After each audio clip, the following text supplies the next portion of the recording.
유다 왕 므낫세가 이 가증한 일과 악을 행함이 그 전에 있던 아모리 사람들의 행위보다 더욱 심하였고 또 그들의 우상으로 유다를 범죄하게 하였도다.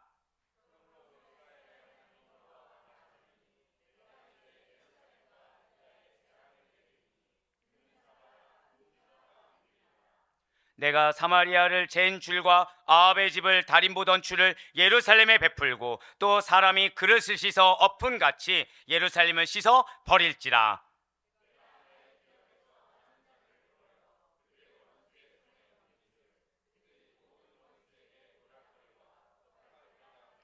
함께요. 이는 애굽에서 나온 그의 조상 때부터 오늘까지 내가 보기에 악을 행하여 나의 진노를 일으켰음이니라 하셨더라. 아멘. 네, 그렇습니다. 오늘은 진노를 일으킨 므낫세가 주인공이 되겠습니다. 보통 이렇게 성경 속 인물을 보면 핵심적인 사건들이라는 게 있습니다. 자, 므낫세는 핵심적인 사건이 있을까요, 없을까요? 있긴 있는데 다예요, 다. 그냥 다예요, 다. 그러니까 거의 뭐 아하스는 제가 뭐라 말씀드렸죠? 뭐 이런 인간이 다 있나라고 한다면 얼씨구가 나올 정도로. 네. 뭐 하나 지금 선한 것을, 그러니까 말년되기 전까지 선한 것을 찾아볼 수가 없습니다. 그러니까 제목이 무엇이었죠? 진노를 일으킨 므낫세였어요. 그러니까 왜 그런 거 있죠? 하는 것 족족마다 미움 살집만 골라 합니다. 하는 것 족족마다 이것만 안 하면 되는데 나는 그것만 다 행하고 있다는 거죠. 예, 므낫세는 그러다 보니까 무엇 하나, 그렇다고 해서 선한 것이 있을까요, 없을까요? 있어요. 근데 약간 차이가 있습니다. 열왕과 역대기가 차이가 있습니다. 그거는 관점에 따라 차이인 거고요. 예, 그러니까 뭐 선한 걸 하나 중점으로 뭔가 희망을 드리기도 뭐하고, 그렇다고 악한 것만 파자니 전부 다 악하니까. 근데 이 가운데 하나님이 우리에게 주시는 메시지가 있다는 거예요. 네, 오늘의 주인공인 므낫세. 아마 성경을 잘 모르는 분들도 대다수가 이 아합과 더불어서, 예, 양대산맥이죠. 악한 왕 하면 양대산맥하면 아합과 더불어서 므낫세가 자연스럽게 나올 정도로 남유다의 대표적인 악한 왕이 므낫세입니다. 사실상 이스라엘 종교를 가장 타락시킨 그예요. 무엇으로 인해 그렇게 됐을까요? 자, 어떤 종교로 인해 타락을 시켰겠습니까? 뭐 바알, 아세라, 뭐 몰렉, 전부 다입니다. 네. 그러니까 므낫세 하면은 뭐 바알 신상을 섬겼다, 아세라 목상을 세웠다, 이 정도가 아니라, 자, 절대 고백하실게요. 혼합주의적, 예, 혼합주의적 종교 정책의 극치를 펼침으로 인해서 남유다의 우상 숭배가 아주 극에 달하도록 만들어 버렸다는 것이죠. 그러니까 오늘날 위험한 게 바로 그거라는 거예요. 오늘날 이 시기가 사실은 혼합 종교가 이렇게 판을 치고 있습니다. 믿지 않는 불신자들 같은 경우에는 이것도 괜찮고 저것도 괜찮다라고 하면서 나는 무신론자야 라고 하면서 다 수용하는 모습을 보이곤 한다는 거죠. 또한 자유주의는 어떻습니까? 뭐로 가도 끝에만 동일하게 도달하면 되니까 이쪽도 괜찮고 저것도 괜찮다고 그렇게 같이 품는 것이 자유주의가 아니겠습니까? 결국 그것이 뭐예요? 혼합주의라는 것이죠, 사실상. 네, 그렇지만 이스라엘 종교를 가장 타락시킨 것이 무엇이라고요? 혼합주의적 종교 정책이라는 거예요. 그것의 극치를 펼침으로 인해서 이 남유다의 우상 숭배가 아주 극에 달하도록, 이 극에 달했다는 것이 무엇이냐면 아예 이상하지 않는 상태가 된 겁니다. 자, 지금 뭐 독일이나 네덜란드 이런 데를 가서 교회당에 가서 술을 마실 수 있을까요, 없을까요? 있습니다. 있어요. 우리가 봤을 때는 이상한 일이죠. 근데 섞이다 보니까 어떻게 됩니까? 그리고 얼마 전에 뉴스를 보니까, 자, 여러분들 죄송한 말씀이지만 동성애를 허용하면 됩니까, 안 됩니까? 안 되죠. 근데 얼마 전에 어떤 한 교황이 동성애 결혼을 허용하는, 예, 이 시대가 그렇게 됐다는 거예요. 그것을 누군가가 듣고서 이상하지 않게, 그치 이제는 그럴 때가 됐지 라고 하는 게 지금 이 시기인데, 결국 이 시기에도 지금 어떤 거예요? 이것이 이상하게 여기지 않는 거, 이것을 당연하게 받아들이는 거, 이것이 바로 극에 달했다는 것이죠.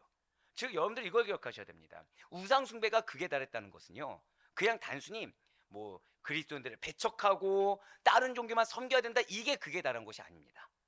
이상하지 않게 여기는 거, 자연스럽게 받아들이는 거, 문제가 문제인지 모르게 되는 것이, 그것이 가장 극치라는 거예요. 예, 게다가 지금 이러한 우상 숭배에 더해서 이 므낫세는 당시의 강대국인 아수르를 의지합니다. 근데 그 의지도 아주 절대적으로 의지한다는 거죠. 자, 이전에 반아수르 정책을 펼친 왕이 있었습니까? 없었습니까? 있었죠. 근데 지금 이 므낫세는 굳이 친아수르 정책을 지금 펼치고 있다는 거예요. 그래서 아수르 왕에게 조공을 바쳐가면서 그 관계를 유지하려고 합니다. 하지만 나중에 하나님의 징계로 오히려 아수르 왕에게 끌려가요. 거기서 수치를 당합니다. 부끄러움을 당해요. 다행히 그곳에서 회개하고 돌아와 하나님만을 섬길 것을 다짐한다는 거죠. 진실로 므낫세는 인생 말미에 무엇을 했습니까? 인생 말미에 회개하고 돌이켰어요. 하지만 자, 절대 고백하실게요. 때를 놓치면 안 됩니다. 그거를 우리가 기억하는 게, 회개하는 것도 때가 있어요. 왜냐? 인생 말미에 그는 분명히 회개하고 돌이켰습니다. 종교개혁을 모양이라도 시행할까요? 안 할까요?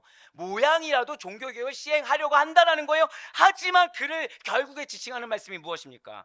유다를 망하게 하는 장본인, 악한 왕, 하나님 보시기에 진노를 일으키고 여호와 보시기에 악을 행한 왕으로 손꼽히게 되는 안타까운 인물이 므낫세라는 거예요.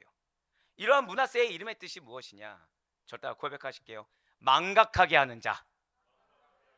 이름이 무엇이라고요? 잊어버리게 만든 자예요. 이름이.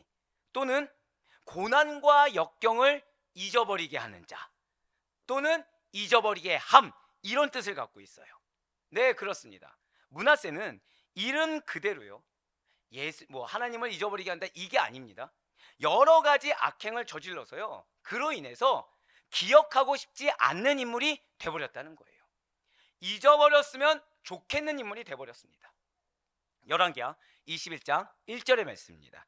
므낫세가 왕이 될 때 나이가 12세라 예루살렘에서 55년간 다스리니라. 그의 어머니의 이름은 헵시바더라. 아멘. 자, 남유다 제14대 왕인 므낫세는 히스기야 왕과 헵시바 사이에서 태어난 아들이에요. 그는 12세에 왕위에 오릅니다. 그래서 주전 697년경부터 642년까지 55년간을 통치하다가 67세의 나이에 죽었어요. 자, 몇 년간을 통치했다고요? 55년간. 어떻게 길게 느껴집니까? 짧게 느껴지십니까? 길게 느껴지죠. 예, 맞습니다. 이스라엘 왕들 중에서 유래를 찾아볼 수 없을 정도로 길게 통치한 왕이 하필이면 잊어버렸으면 좋을 왕, 기억하고 싶지 않은 왕 므낫세라는 거예요. 그리고 그는 남유다의 전형적인 악한 왕입니다. 그가 다스린 기간은 남유다 모든 왕들 중에서요, 가장 비도덕적인 기간이었고 하나님의 혹평을 받은 그런 기간이었다는 거예요. 열왕기하 21장 2절의 말씀입니다. 므낫세가 여호와 보시기에 악을 행하여 여호와께서 이스라엘 자손 앞에서 쫓아내신 이방 사람의 가증한 일을 따라서. 아멘. 지금 붉은색 글씨로 표현된 부분을 보시면 뭐라고 나와 있습니까? 이방 사람의 가증한 일. 즉 므낫세가 타락했다는 것은, 자, 지금 므낫세는 누구를 따라해야 되는 것입니까? 자, 남유다의 선한 악왕의 기준이 무엇이라고 말씀드렸죠? 맞아요. 그럼 누굴 따라야 되는 것입니까? 다윗 왕을 따라해야 돼요. 근데 굳이 지금 누굴 따라하고 있죠? 이방인들. 굳이 이방인들을 따라하고 있어요. 그것도 므낫세가 타락했다는 것은 이방 사람의 좋은 것도 아니라 가증한 일을 본받았다는 사실에서 아주 확연하게 드러날 수밖에 없다는 것입니다. 그는 아버지 히스기야 왕과는 아예 정반대의 길을 걸었어요. 방금 보셨던 붉은색으로 표현된 이방 사람의 가증한 일은 원어로 보면은, 절대 고백하실게요, 혐오감. 네, 그냥 가증한 일을 따라했다가 아니라 혐오감을 일으키는 것. 그러니까 이방 사람의 혐오감을 일으키는 일들을 따라했다는 거예요. 이방 사람의 어떤 거라고요? 하면은 사람으로 하여금 혐오감을 일으키는 거, 궁극적으로 하나님이 혐오스러워하는 것들만 골라 했다는 것이죠. 므낫세는 맞습니다. 하나님께서 싫어하시는 거, 하나님께서 미워하시는 거, 아님 혐오하시는 그러한 이방인들의 행위만 골라서 따라했어요. 그리고 그의 이 같은 선택은 그 자신을 파멸로 이끌게 되었습니다. 지금 므낫세의 아버지가 누구였습니까? 맞아요. 열왕 시대에서도 얼마 되지 않는 선한 왕이 히스기야입니다. 3대 왕 중에 하나고요. 굳이 5명을 따져도 5대 왕 중에 하나가 히스기야였다는 거죠. 게다가 히스기야말로 아버지는 어떤 인물이었죠? 아하스라고 말씀드렸습니다. 아버지 아하스의 잘못이 무엇인지 히스기야는 알고 있습니까? 모르고 있습니까? 알고 있어요. 그것을 알아서 그 길을 따르지 않고 여호와 하나님만을 따랐습니다. 그래서 그 여호와 하나님만을 순종하며 따르는 길 가운데 하나님이 주시는 은혜라는 거, 그분이 베풀 수 있는 기적이라는 것을 경험한 왕이 아버지 히스기야라는 거예요. 그런데 므낫세는 그런 아버지의 길을 따르지 않았다는 거죠. 몰라서가 아닙니다. 보았어요. 아버지가 왕정 교육을 할 때 귀에 못이 박히도록 얘기를 했습니다. 그런데 궁극적으로 므낫세는 무엇을 했다고요? 여러분들, 우리가 가정 가운데 신앙교육이 정말 중요합니다. 그런데 그만큼 또 중요한 것이 있어요. 저따가 고백하실게요. 절실한 기도. 이게 정말 필요합니다. 절실한 기도가 필요해요. 그냥 단순히 신앙교육 했다고 끝나는 것이 아닙니다. 절실한 기도와 더불어서 아예 삶 전체를 무엇에 맞춰야 돼요? 자녀의 신앙을 위해서 맞출 수가 있어야 돼요. 제가 얼마 전에 어떤 분하고 신방하다가 이제 대형견을 키우시는 이제 지금 다른 교회에 계신 분인데 급한 기도 제목이 있어서 수술 받는 일이 있어 연락이 오셨습니다. 근데 그분이 이제 수술을 받으셔야 돼요. 지금 오늘 받으셨어요. 오늘 받으셨는데 뭐가 걱정될까요? 이분 참고로 나이가 지금 한 64, 5세 정도 되십니다. 자, 그럼 자녀들은 결혼을 시켰을까요? 안 시켰을까요? 시켰어요. 근데 이분이 지금 병원에 입원하기 전에 걱정이 있는 거예요. 뭐가 걱정될까요? 빙고. 예, 저는 참고로 우리 교회는 초코우유 라떼를 되게 좋아합니다. 네, 뭐 귀 있는 분은 아실 거예요. 네, 초코우유 라떼를 굉장히 좋아하는데 그분이 이제 그 강아지가 걱정되는 거예요. 그 강아지가. 근데 대형견은 또 이게 다르다고 하더라고요. 그 뭐지? 레 뭐 어쩌고 리트리버라고 했는데. 네. 네. 뭐 벌써 다 애견인들은 벌써 나와요. 예. 아멘. 그래. 아멘. 이게 그러니까 삶을 누구에게 맞춰야 되는 거예요? 그 반려견에게 맞춰야 된다는 거예요. 왜냐 큰 게다 보니까 그분이 막 얘기하는데 어느 순간 이제 제가 와, 나 이러다가 강아지 전문가가 되겠는데? 막 이런 생각이 들 정도로 이 대형견은 뭐 2시간씩 산책을 시켜줘야 되고 가면 털갈이를 뭐 해줘야 되고 뭐 이런 게 있다요. 근데 그거를 매일같이 이게 맞춰야 되는 사이클이 있답니다. 자, 지금 수술하러 가는 분이 뭘 걱정하고 있어요? 지금 자신이 지금 그러니까 저한테 기도 부탁이 당연히 수술도 기도 부탁인데 모두 부탁하는 거예요. 예, 차마 얘기 못하겠지만 초코우유 라떼를 걱정하고 있는 거죠. 거기 이제 같이 1박 2일 동안 그 강아지가 스트레스 안 받을 수 있도록 뭐 애가 그 강아지가 사회성이 있는 건가요? 그 사회성이 결여되지 않을 수 있도록. 예, 자, 지금 그 가정은 이 가정의 삶의 라이프 사이클이 어디에 맞춰져 있습니까? 반려견에게 맞춰져 있죠. 근데 우리는 그거 뭐 틀렸다가 아니에요. 자, 자녀가 있어요. 그러면 우리가 우리 가정의 영적 흐름 사이클을 어디에 맞춰야 되는 것입니까? 감사해요. 예, 반려견이 아니어서 감사합니다. 자녀에게 맞춰야 되는 거예요. 자녀의 신앙의 성장에 맞출 수가 있어야 되는 것입니다. 아멘. 축복이 있을지어다. 바로 그겁니다. 많은 분들이 먹고 사는 게 바빠요. 먹고 사는 게 바쁘다 보니까 기도 다 하십니다. 기도 안 하는 부모님은 없을 거예요. 기도 다 하세요. 또 그 중에는 가정 예배도 잘 드리십니다. 그런데 두 가지가 결여되어 있다는 거죠. 영적 흐름에 자녀의 영적 상태에 포커스를 맞춰서 여기에 정말 승부를 걸어서 다음 세대로 가기보다는 좀 세상적인 거라든지 가정의 현실적으로 급한 문제라든지 그리고 우리가 행한 기도의 시간, 예배 횟수 여기에 포커스를 맞추는 경우가 많다라는 거예요.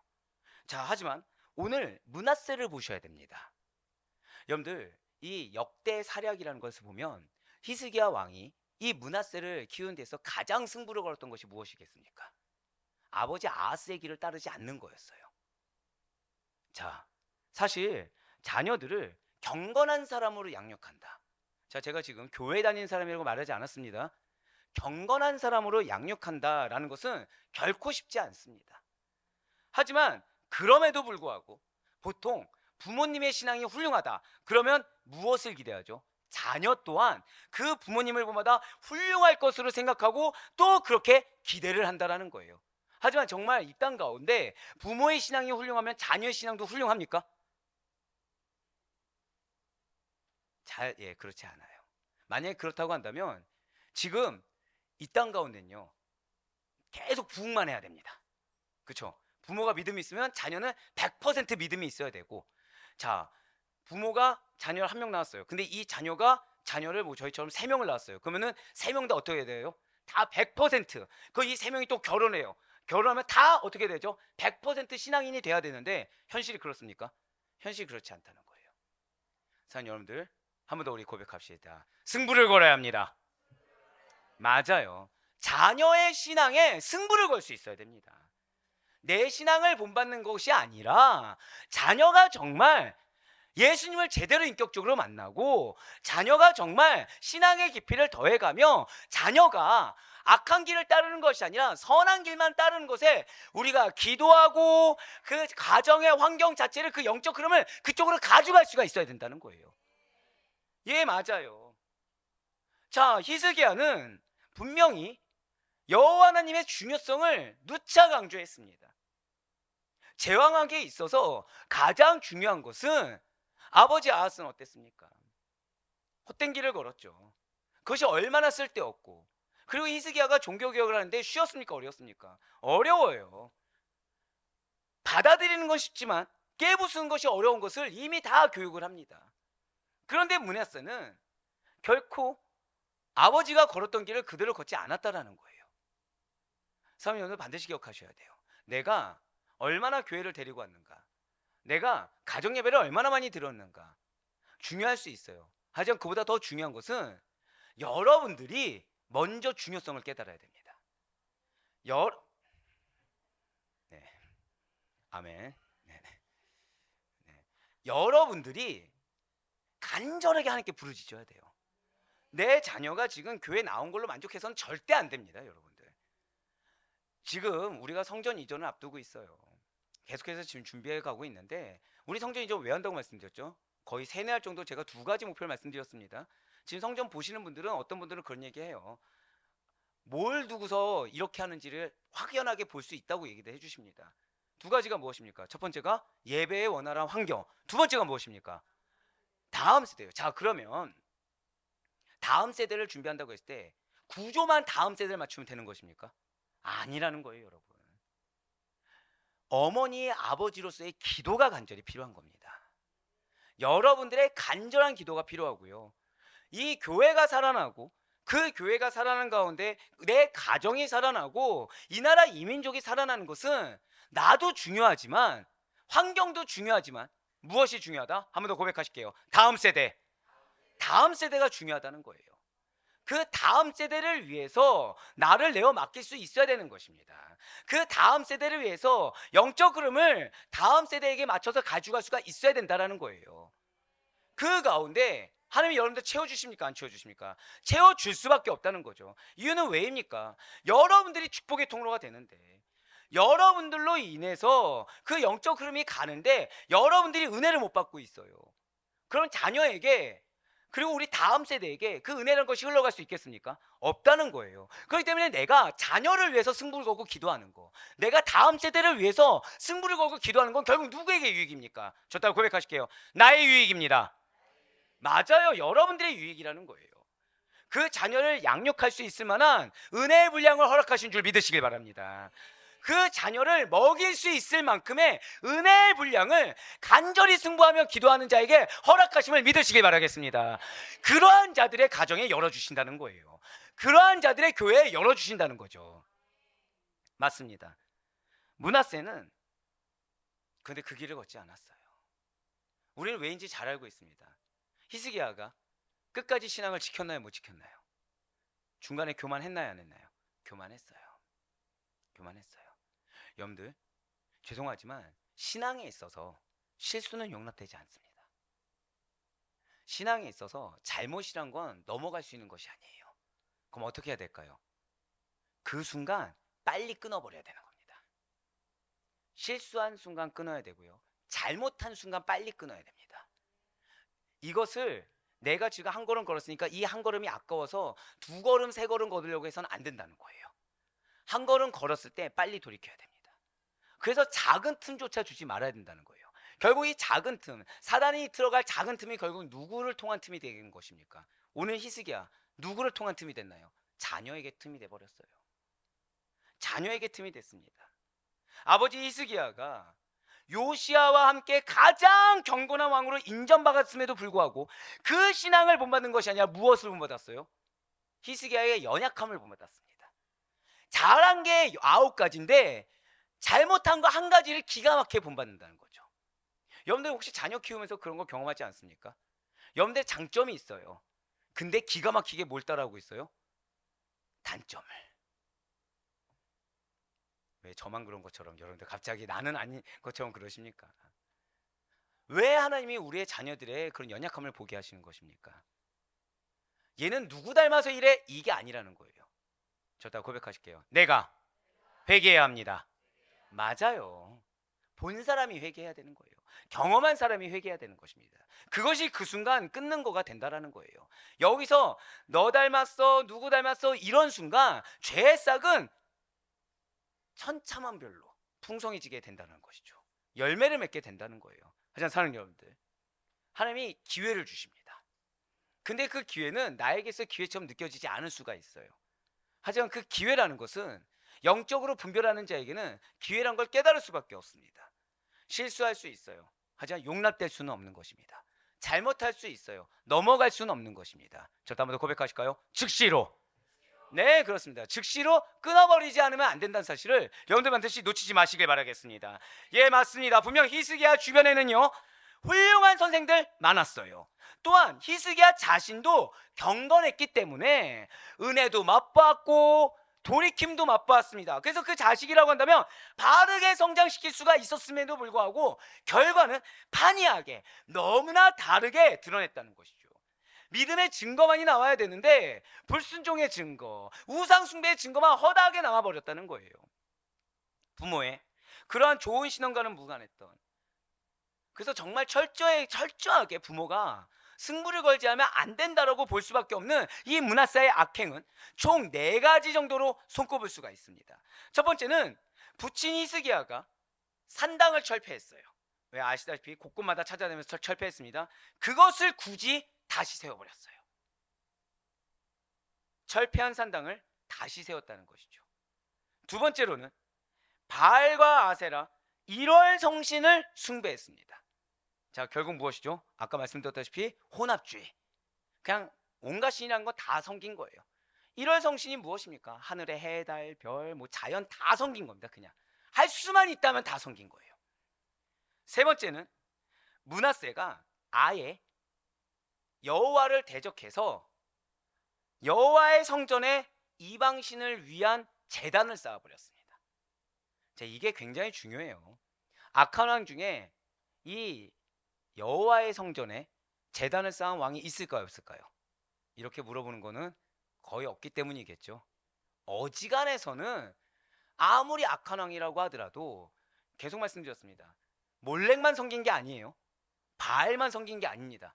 하나님도 같이 섬겼어요. 그러니까 무엇을 갖고 있을까요? 하나님에 대한 두려움이란 게 있어요. 그러니까 선은 지켰습니다. 어느 선이죠? 바알 신상이 있는 산당이면 바알 신상만 둬요. 여호와의 성전이 있으면 여기에 바알 신이나 아세라 석상 둡니까 안 둡니까? 두지 않아요. 근데 므낫세는 이 선조차 넘겼다는 거예요. 여호와의 성전에 오히려 우상 숭배를 위한 제단을 쌓아버렸습니다. 마지막 네 번째는 자식을 불 가운데로 지나가게 한 일. 자, 이게 여러분들 이제 무슨 뜻인지 알고 계시죠? 이거 지나간 게 아닙니다. 자기 아들을 불살라 바친 일이라는 거예요. 열왕기하 21장 3절부터 7절까지의 말씀입니다. 그의 아버지 히스기야가 헐어버린 산당들을 다시 세우며 이스라엘 왕 아합의 행위를 따라 바알을 위하여 제단을 쌓으며 아세라 목상을 만들며 하늘의 1월 성신을 경배하며 섬기며. 자, 지금 아버지를 따라한 것이 아니라 누굴 따라했다고요? 아합을 따라했다는 거예요. 자, 여러분들 역대하 열왕들 중에서 악한 왕 투톱을 뽑으라면 누구라고요? 아합과 므낫세인데 그 중에 한 명이 누구를 따라했다는 거예요? 악한 왕을 수위를 다투는 아합을 굳이 따라했다는 거예요. 자, 지금 므낫세는 아합을 보는 게 쉽습니까? 히스기야를 보는 게 쉽습니까? 그럼에도 불구하고 아합을 따르고 있다는 것입니다. 4절 말씀이에요. 여호와께서 전에 이르시기를 내가 내 이름을 예루살렘에 두리라 하신 여호와의 성전에 무엇을 쌓았어요? 제단들을 쌓고, 제단도 아니에요, 제단들입니다. 하나예요, 여러 개예요? 여러 개의 우상을 쌓아버렸어요. 그냥. 또 여호와의 성전 두 마당에, 자, 성전에 쌓았죠.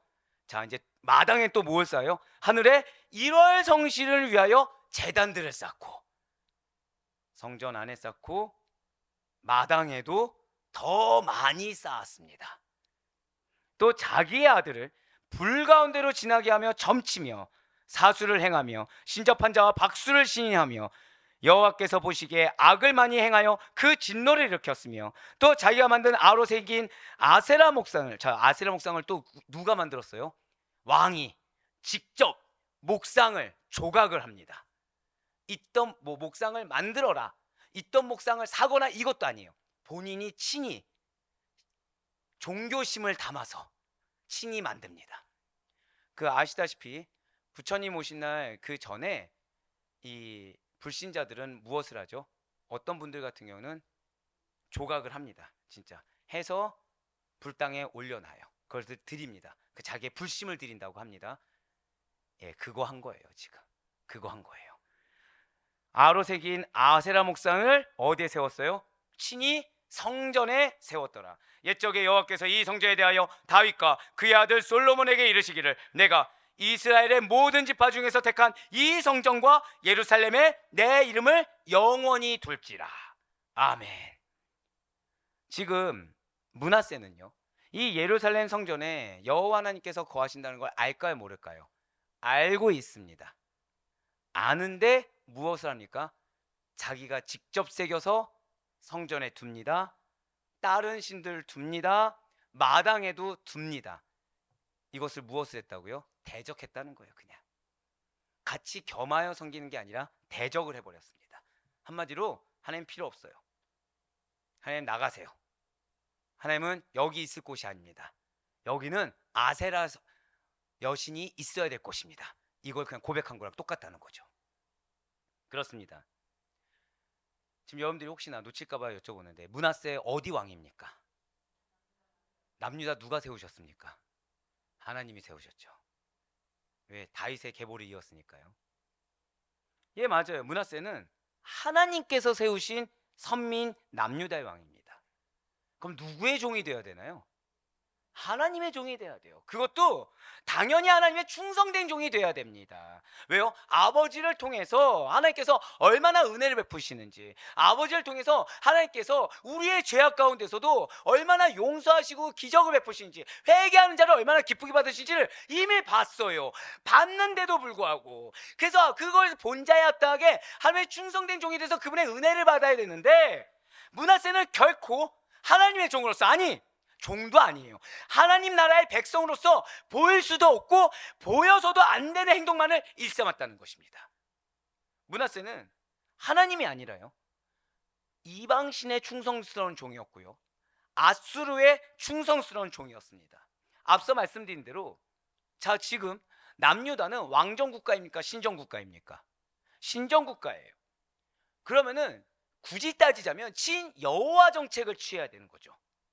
그런데 굳이 이 아수르의 반감을 가지고서 대적을 했던 선왕들이 있었음에도 불구하고 다시 어떻게 합니까? 친 아수르 정책을 펼칩니다. 그만큼 아수르에 대한 의존도가 높았다는 거죠. 그로 인해서 남유다의 종교는요, 아수르의 제사. 자, 그런데 아수르를 보니까 또 어디가 보여요? 당시에 강대국으로 이게 급부상하고 있던 바벨론이 보이는 겁니다. 그러니까 당연히 뭘 가져와야 돼요? 바벨론이 이렇게 급부상한 데는 누구 덕분이에요? 바벨론의 신들 덕분이니까 바벨론의 제사. 자, 그리고 그 지역의 토착민들의 마음도 사야 되죠. 토착민들의 마음을 사야 되니까 가나안은 누굴 숭배합니까? 바알을 숭배하죠. 바알 숭배. 그런데 그러자니 이 남유다 백성들이 또 누구를 믿는 자들이 있어요? 같이 겸하여 섬기는, 무엇을 믿어요? 여호와 하나님, 여호와 유일신앙까지의 혼합체가 되고 말았어요. 그 유래를 찾아볼 수 없을 정도로 그냥 잡다합니다. 다 갖고 있어요. 그래서 굳이 따지자면 물론 바벨론의 신들 많습니다. 아수르 신들 많아요. 하지만 나라로 따졌을 때 이 네 개국의 종교가 혼합되어서요, 이도 저도 아닌 하나님께서 제일 혐오하시는 혼합 종교의 형태를 갖게 되어버렸다는 거예요. 여러분들, 우리가 겸하여 섬기지 말아야 되는 이유가 있습니다. 하나님은 질투하시는 하나님이십니다. 믿으십니까? 하나님은 온리원, 유일신으로서 당신을 사랑하고 당신을 믿길 바라시는 것이지, 하나님을 믿는다고 하면서 이것도 의지하고 저것도 의지하고 이걸 결코 바라지 않으신다는 거예요. 하나님의 말씀을 주셨으면 그 말씀만을 믿고 하나님을 신뢰하고 사랑해야 되는 것이지, 말씀을 주셨음에도 불구하고 내 마음이 그러하다고 해서 피할 곳을 찾든가 내 마음이 그러하다고 해서 다른 것으로 덮을 생각을 해서는 결코 안 된다라는 것이죠. 그렇습니다. 하나님께서 제일 혐오하신 것은, 절대 고백하실게요, 혼합 종교. 그렇습니다. 혼합 종교를 제일 싫어해요. 우리가 이 나라 이민족을 위해서 기도합니다. 여러분들, 온 세계 열방 곳곳에 흩어나 계시는 선교사님들을 위해서 기도해요. 여러분들, 그때 기도하셔야 될 것이 있어요. 다른 것이 아닙니다. 혼합 종교를 타파해달라고 기도하셔야 돼요. 여러분들, 많은 선교사님들이 일본 선교가 힘들다고 합니다. 왜 힘들까요? 일본 선교가 왜 힘들죠? 정답이세요. 바로 그거예요. 예수님 믿을까요, 안 믿을까요? 믿습니다. 근데 중요한 건 예수님만 믿지 않습니다. 다 믿어요. 다 믿어요. 자, 힌두교, 예수님 믿을까요, 안 믿을까요? 어떻게 생각하십니까? 말씀드렸다시피 힌두교도 믿어요. 왜죠? 예수님을 유일신으로 보지 않습니다. 데미가스로 봅니다. 유일신은 따로 있어요. 그 신의 속성을 하나하나 부여받은 자 중에 하나라는 거예요. 그러니까 뭘 못 받아들이죠? 삼위일체를 못 받아들여요. 혼합 종교, 우리가 기도할 때 이 땅 가운데 편만하게 펼쳐져 있는, 하나님이 제일 싫어하시는 이 혼합 종교가 무너질 수 있도록 기도하셔야 되는 거예요. 이 혼합 종교가 끊어질 수 있도록 기도하셔야 되는 것입니다. 예, 그렇습니다. 이러한 므낫세의 타락상, 즉 아는데도 불구하고 사람을 보고 자신의 개인의 생각을 의존하며 내가 하고 싶은 대로 하는 이러한 므낫세의 타락상은 다른 곳이 아니라 흰놈의 아들의 골짜기에서 그 아들들을 불 가운데로 지나가게 한 데서 명확하게 드러납니다. 여러분들, 이 열왕을 보시려면요, 흰놈의 아들의 골짜기를 잘 기억하시면 좋아요. 좋은 뜻일까요, 나쁜 뜻일까요? 나쁜 뜻이에요. 이 흰놈의 아들 골짜기는요, 몰렉의 우상을 놓고 분향하는 아주 대표적인 장소입니다. 예, 몰렉상 기억하시죠? 아하스 왕 때 분향하던 이 장소를 아버지 히스기야가 회개 운동을 하면서 겨우 헐어버렸습니다. 그러니까 대표적인 장소니까 여기가 이 몰렉 신앙의 아주 온상지가 되겠죠. 그러니까 여기 무너뜨린 게 거의 끝판왕 수준이 될 거 아니겠습니까? 겨우 무너뜨렸어요. 그것을 므낫세가 오히려 더 상황을 악화시켜 버렸다는 거죠. 거기를 인정하고 거기가 아예 성지가 되어버렸다는 거예요. 하나님의 성전 앞마당에, 그래서 하늘에 1월 성신 제단을 쌓아뒀을 뿐만 아니라 이 흰놈의 아들의 골짜기에 몰렉의 제단을 다시 더 성대하게 쌓습니다. 오히려 더 크게 쌓아요. 그래서 어린 자녀를 불로 태워 바치는 인신 공양을 다시 바치기 시작합니다. 자, 사람들이 따를까요, 안 따를까요? 그러니까 누구 먼저 바쳐요? 자기 아들 먼저. 그래서 사람들로 하여금 이상하지 않다는 걸 여기게. 역대사를 보잖아요. 이 흰놈의 아들 골짜기에서 몰렉 신앙을 하기 위해서 제사장들이 뭘 합니까? 북 장구를 크게 친다고 말씀드렸습니다. 왜죠? 아이의 울음소리를 못 듣게 하기 위해서. 근데 므낫세요, 울지 않습니다. 기뻐합니다. 누구 바칠 때요? 자기 아들 바칠 때. 네, 당연하게 그 기뻐합니다. 므낫세 지금 자녀에 대한 사랑이 있습니까, 없습니까? 자기가 중요한 인물이었다는 거예요.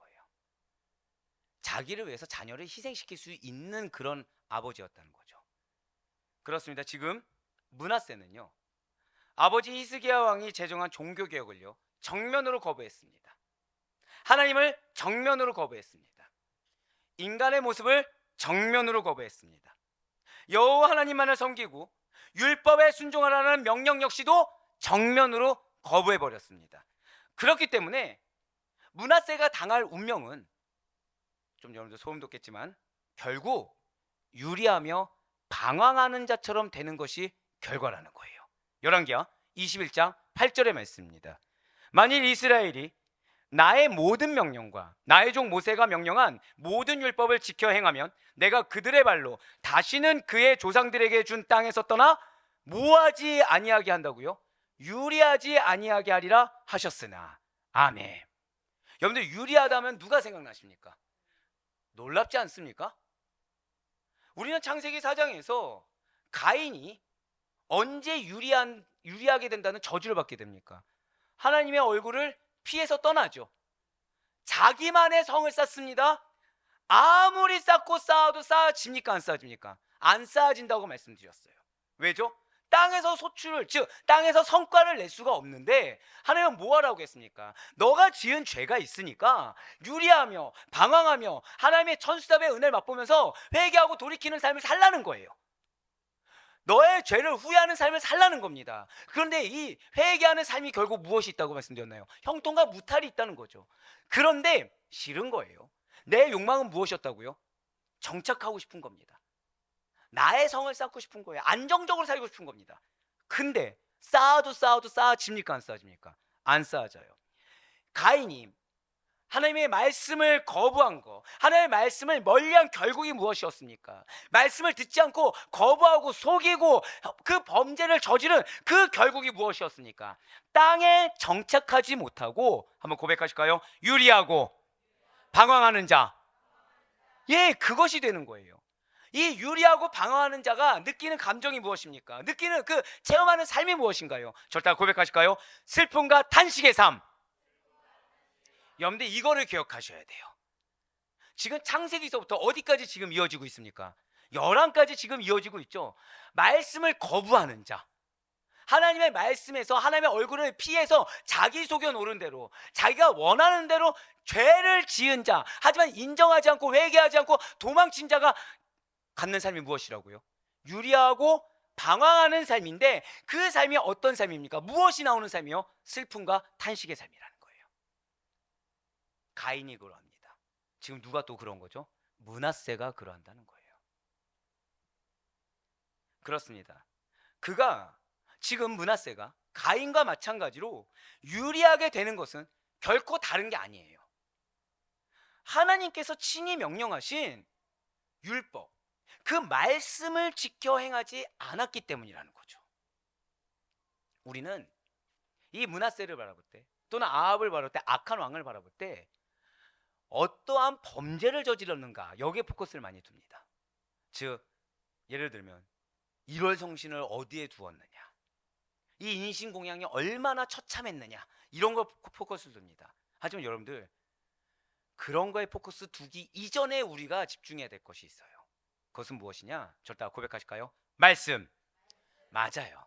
말씀을 듣고 순종했냐, 아니면 말씀을 외면했냐, 이 차이라는 거예요. 여기에서 유리방황하는 삶이냐, 여기에서 구원과 생명과, 그래서 형통과 무탈의 삶을 사느냐, 그 갈림길이 놓여지게 된다는 거죠.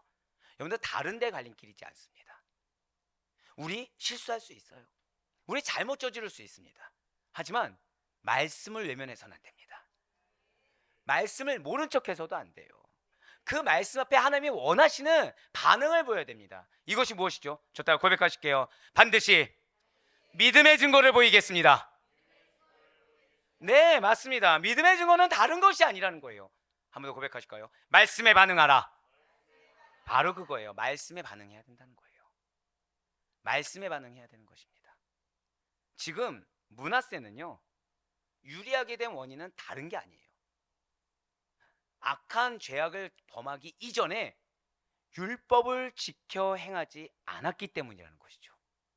그렇습니다. 율법을 떠난 백성은 스스로가 백성의 자격을 포기한 것과 다름이 없습니다. 무슨 이유가 되었든지 간에 말씀에 불순종한 백성은요, 스스로가 하나님의 백성이라는 정체성을 버린 것이나 다름이 없다라는 거죠. 정체성을 버리는데 어떻게 은혜가 있겠습니까? 나의 정체성을 내가 외면하고 가는데 어떻게 은혜와 축복, 기적을 경험할 수가 있겠습니까? 그래서 사단이 우리에게 집중하게 하는 것은 말씀이 아니에요. 정확히 말씀드릴까요? 말씀 집중해요. 약속 집중합니다. 여러분들 상 가운데 기업이 있습니다. 아멘? 예, 여기에 못 믿겠는데요? 할 분들 없습니다. 자, 여러분들에게 약속의 말씀입니다. 있습니다. 믿으십니까? 예, 이거 아멘 안 나온 사람이 없다는 거죠. 근데 중요한 건 무엇입니까? 포커스는 그 말씀이 아니라, 하나님의 약속이 아니라 나의 현실이라는 거예요. 나의 현실. 내 지금 마음의 상태라는 거예요. 내 생각이라는 거예요. 여기에 말씀을 끼워 맞추는 거죠. 상황에 말씀을 끼워 맞춰서 이 기업이, 그럼 이 상황이 어느 과정인가 라면서 마치 사라를 통해 자녀를 주겠다고 했는데 아브라함이 스스로가 내 나이에 어떻게 자녀를 갖겠냐고 왜곡된 판단을 했던 것과 같은 동일한 범죄를 우리가 짓고 있다는 거예요.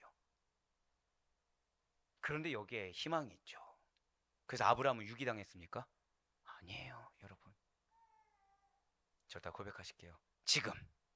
예, 맞아요. 지금 순종하면 되는 거예요. 지금 말씀 믿으면 되는 겁니다. 지금 말씀을 믿었을 때 내가 생각했을 때 불가능한 거, 내가 생각했을 때 이거는 이럴 것이다 하고 판단된 것을 하나님께서는 보기 좋게 깨부수시는 겁니다. 왜 말씀 봉독하기 전에 우리 이 동암성전에 대해서 말씀드렸는지 이제 아시겠죠? 다른 거 아니에요. 지금 부동산 엉망이죠. 근데 하나님이 왜 보여주셨을까요? 판단하지 말라는 거예요. 약속을 주시면 반드시 응답됩니다. 약속을 주시면 내가 잘나서가 아니고 내가 좋은 상태로서가 아니라 그냥 하나님이 당신의 신실성에 의해서 약속을 주신 자를 통해 응답해 주신 것뿐인 것입니다.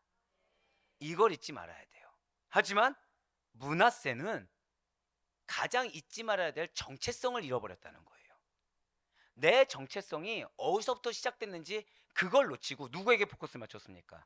나에게 포커스 맞췄어요. 내가 하고 싶은 대로, 내가 경험해보고 싶은 대로, 내가 두루두루 좋은 관계를 맺고 싶은 대로 그대로 행해버렸다는 거죠. 출애굽한 이스라엘 백성의 율법의 준수가, 말씀의 순종이 무엇으로 이어지든가요? 그 약속의 땅 가나안에서의 거주로 이어지지 않습니까? 그 전 세대 어떻게 됐습니까? 불순종한 세대는 가나안에 입성할 수가 없었습니다. 하지만 순종한 자들은 약속의 땅으로의 인도하심과 보호하심을 받았다는 거예요. 거기서의 거주하심을 받았다는 거죠. 뭐 큰 차이가 있었습니까? 아니에요.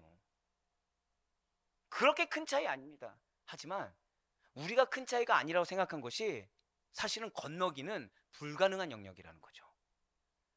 하나님의 영구적인 인도하심과 그분의 보호하심, 그분의 성취하심을 받기 위해서는 마땅히 율법을 준수해야 됩니다. 말씀에 반드시 순종해야 된다는 거예요.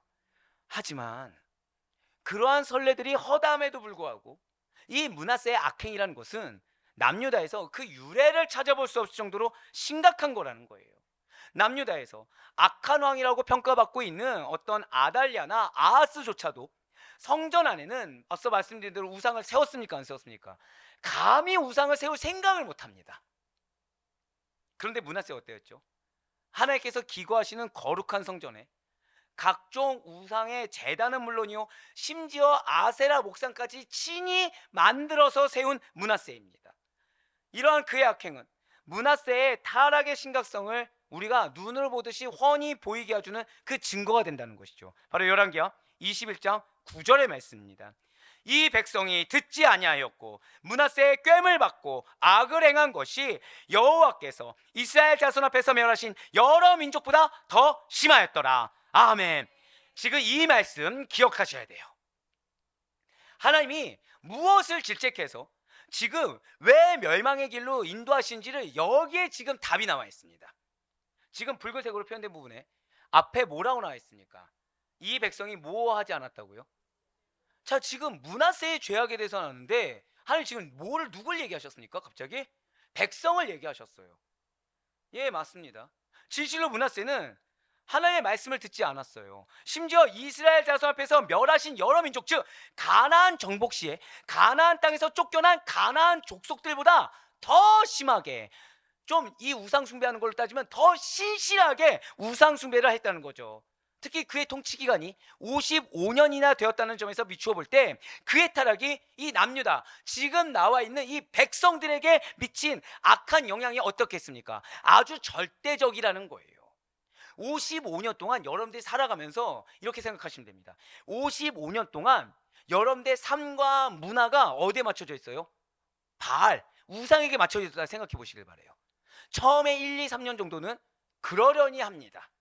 근데 5년, 10년 지나면 어떻게 될까요?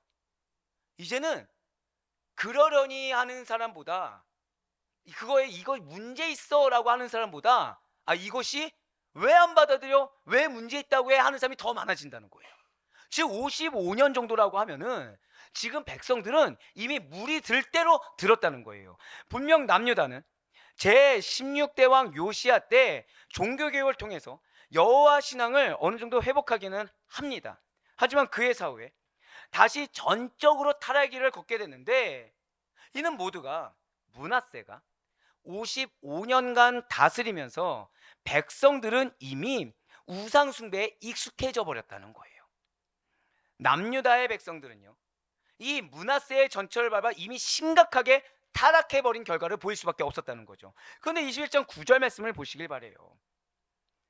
21장 9절 말씀 보면 이 백성이 무엇을 안 했다고요? 듣지 아니하였고 므낫세의 꽹을 받고 악을 행했다. 그런데 그 악을 행한 것이 하나님께서 이스라엘 자손 앞에서 멸하신 여러 민족이 어디예요? 이 가나안 민족들, 그들보다 더 심했다는 거예요. 자, 지금 하나님 무엇을 탓하고 계십니까? 저따 크게 고백하실게요. 말씀을 반드시 들어야 합니다. 이거 탓하고 계신 거예요. 말씀을 반드시 들어야 됩니다. 여러분들 성경에서 들으라는 것은 무엇이 있다고 말씀드렸죠? 행하라. 듣고 행하라예요. 지금 하나님께서 너희들이 므낫세의 꽹을 받아서 어쩔 수가 없구나라고 얘기하신 것이 결코 아닙니다. 왜 꽹을 받았냐는 거예요. 무엇이 있는데? 말씀이 있는데. 지금 하나님 뭘 말씀하셨죠? 이적이 있는데, 은혜를 주었는데, 기적 표적을 보여줬는데 왜 꽹을 받았냐가 아닙니다. 뭐를 안 했다고요? 말씀을 듣지 않아서. 이걸 지금 질책하고 계시는 거예요. 결국 이스라엘 민족들이 므낫세로 인해서 물들 대로 문들 이유가 무엇이라고요? 한 번 더 고백하실까요? 말씀을 듣지 않았다. 예, 맞아요. 말씀을 듣지 않은 거. 산성도 여러분들, 우리가 하나님의 질책을 받을 때가 있습니다. 언제 질책을 받을까요? 마음속에 악한 마음을 품었을 때, 도둑질을 했을 때, 아니면 싸웠을 때? 아닙니다. 그런 거는 그냥 자범죄의 일부고, 궁극적으로 혼나는 것은 누구의 꽹을 받아서 이런 거 아닙니다. 생각해보면 하나님께서 아담에게 누가 너를 꾀었느냐? 이거 물어보셨습니까? 뭐 물어보셨죠? 네. 지금 새벽 설교를 들으신 분과 안 들으신 분의 차이를 지금 봤어요. 지금. 네. 애가 뭐지? 지금 웃으시는 분들은 네. 어디 있느냐? 너 어디 있느냐? 이 말씀이 뭐죠? 너의 정체성은 무엇이냐? 우리의 정체성은 무엇입니까? 말씀을 빼고서는 논할 수 없는 자들이 우리입니다. 하나님 우리에게 결국 무엇을 말씀하십니까? 너는 무엇을 들었느냐? 이거 묻고 계신 거예요. 여러분들, 어떤 경우에서도 말씀보다 앞서지 않을 수 있는 우리가 되길 간절히 소망합니다. 우리는 앞서서 무엇으로 승부를 걸어야 된다고 말씀드렸죠? 기도. 승부를 거는 기도. 맞습니다. 근데 이제 하나님 무엇을 또 말씀하셨습니까? 제일 우선적으로 들어야 될 거, 제일 우선적으로 듣고 행해야 될 것이 무엇입니까? 말씀이라는 거예요. 누가 무엇을 꾀었느냐, 누가 어떤 상황이 나를 어렵게 했느냐, 누가 무슨 말을 했느냐, 이건 중요하지 않다는 거예요. 가장 중요한 건 무엇입니까? 말씀을 들으시길 바래요. 그 들은 거, 즉 말씀을 듣고 행하시길 바랍니다. 이것이 연약함에도 불구하고 기회를 얻는 비결이고, 잘못에도 불구하고 나에게 허락하신 기업을 이루는 비결이며, 이것이 어떤 상황에서도, 저따 고백하실게요. 하나님께서 나를 보증해 주십니다. 할렐루야. 그 비결이 된다는 거예요. 예, 맞습니다. 지금 남유다 백성들 질책 딱 하나예요. 말씀을 듣지 않았습니다. 므낫세의 얘기를 들어버렸어요. 즉 뱀의 얘기를 듣지 말아야 되는 아담과 하와처럼, 감정의 소리를 듣지 말아야 되는 가인처럼 악한 소리를 듣지 않고 말씀을 들어야 되는데 악한 소리를 듣고 행한 이스라엘 백성들은 징계를 받았습니다. 안타깝게도 므낫세는 모든 이스라엘 역사상 가장 오랜 기간을 통치해버렸어요. 그리고 그 통치 기간 동안 이스라엘에게 있어서 가장 악한 영향을 미친 왕으로 평가받고 있다는 거죠. 그렇다고 해서 백성들이 이 책임에서 회피되지 않다라는 것입니다. 므낫세 때문에 내가 어쩔 수 없이 몰라서 그랬다 얘기할 수가 없다라는 거예요. 므낫세 때문에 나는 무엇이 문제인지 몰랐지 알았으면 그렇게 행했을 것입니다 라고 항변할 수가 없다는 것입니다. 왜요? 말씀이 있었기 때문에. 그런 이유로 남유다는요 하나님으로부터 멸망의 심판 선고를 받게 됩니다. 여러분들, 멸망의 심판 선고의 시작이 무엇입니까? 말씀을 듣지 않았을 때. 우리에게 하나님은 기업을 이루기를 원하세요. 그래서 그 증거로 허다한 말씀을 주시는 것입니다. 그 증거로 여러분들 가운데 어떤 영적 반응을 줄 수밖에 없는 말씀을 주고 계시다는 거예요. 그러면 그 말씀만을 붙잡을 수 있는 여러분과 제가 되길 간절히 소망합니다. 그 말씀을 외면하거나 말씀을 모른 척하거나 이 말씀에서 도망치게 된다면 그것이야말로 나를 유리방황하게 하는 자로 내가 만드는 것이고, 그렇기 때문에 내 입술에서 나오는 것은 슬픔과 탄식이며 그 길의 끝은 멸망밖에 없다는 사실을 반드시 잊지 마시길 바라겠습니다. 피할 수 없는 재앙이 임할 수밖에 없다는 사실을 잊지 마시길 바래요. 오늘 보면 열왕기하 21장 11절과 12절의 말씀 한번 보시길 바랍니다.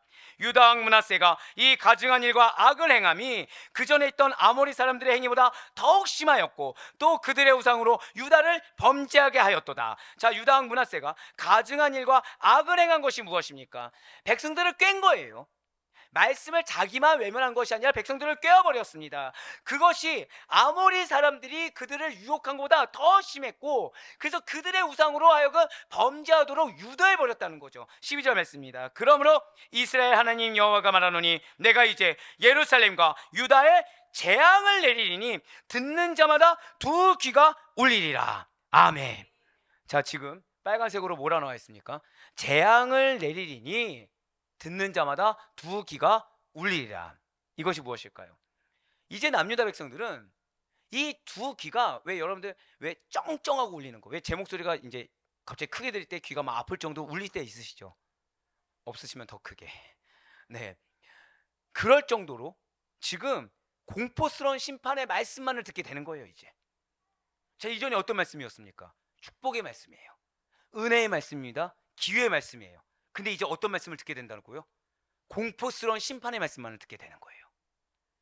모세의 율법과 선지자들 통해 전해진 하나님의 말씀을 거부하는 죄에 대해서는 형벌이 따르는 게 순리입니다. 이미 하나님께서는 기준도 잡아주셨어요. 어느 왕처럼 행하라? 다윗 왕처럼 행하라고 기준도 주셨는데 이 기준에 따라 맞추지 않는 모든 행위가 드러났습니다. 제가 방금 뭐라 말씀드렸죠?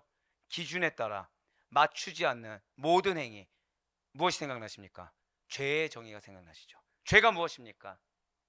하나님의 기준에, 하나님의 목적에 다다르지 못하는 모든 행위가 원어적인 의미의 죄예요. 그리고 하나님의 뜻을 따르지 않아 방황하는 거, 유리하는 거, 이게 죄입니다. 예, 맞아요. 그러한 죄는 형벌이 따르는 게 순리라는 거죠. 자, 왕이 잘못해요. 그러면은 누구라도 깨어 있어야 되는 것입니까? 신하라도 깨어 있어야 되죠. 근데 왕과 신하가 깨어 있지 않아요. 그럼 누구라도 깨어 있어야 됩니까? 백성이라도 깨어 있어서 왕의 부당함을 일깨워주고 바로잡아야 됩니다. 그런데 지금 남유다는요, 하나의 공통점이 있다는 거죠. 왕이든 관리든 백성이든 공통점은 어디서 멀어졌다는 것입니까? 말씀에서 멀어졌다는 거예요. 사랑하는 성도 여러분들, 우리 아델포이 교회의 첫 번째 미션이 무엇이었습니까? 저 따라 고백하실 거예요. 내가 먼저 체험받아야 합니다.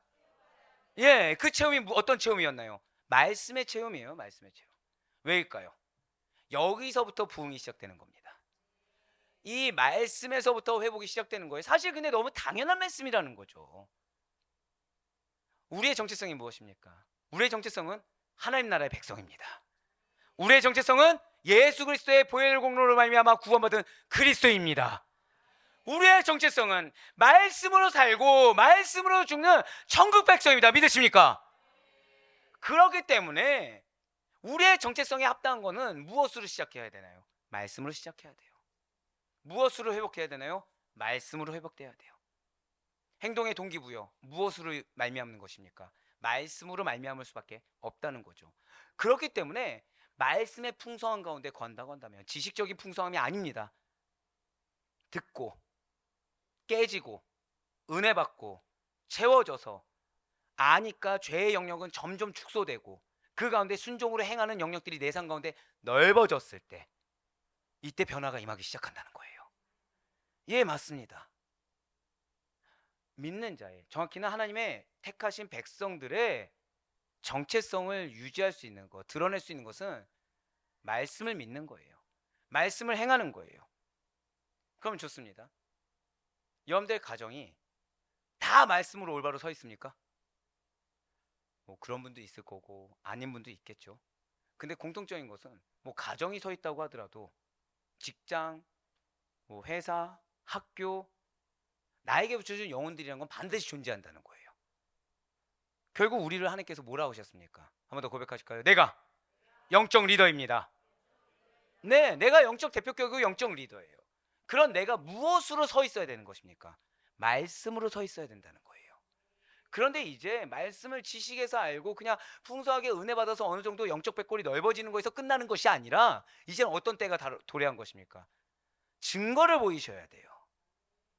말씀을 실천하셔야 되는 것입니다.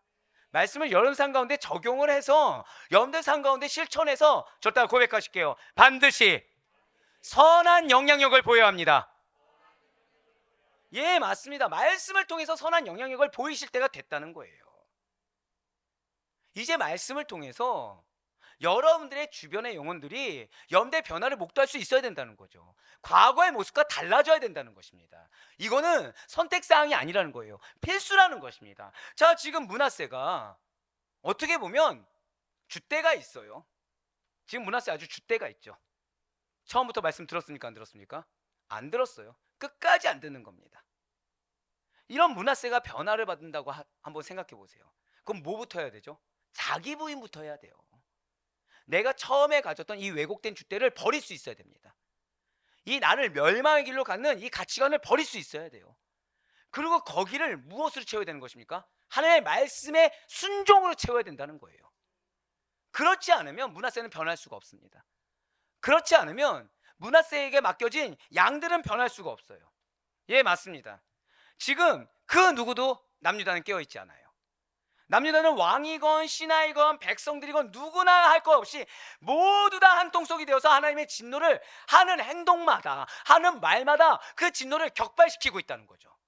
이제 그들을 기다린 것은 무엇입니까? 재앙도 그냥 재앙이 아니라 총체적인 재앙입니다. 사랑하는 여러분들, 때때로 우리가 그럴 때가 있습니다.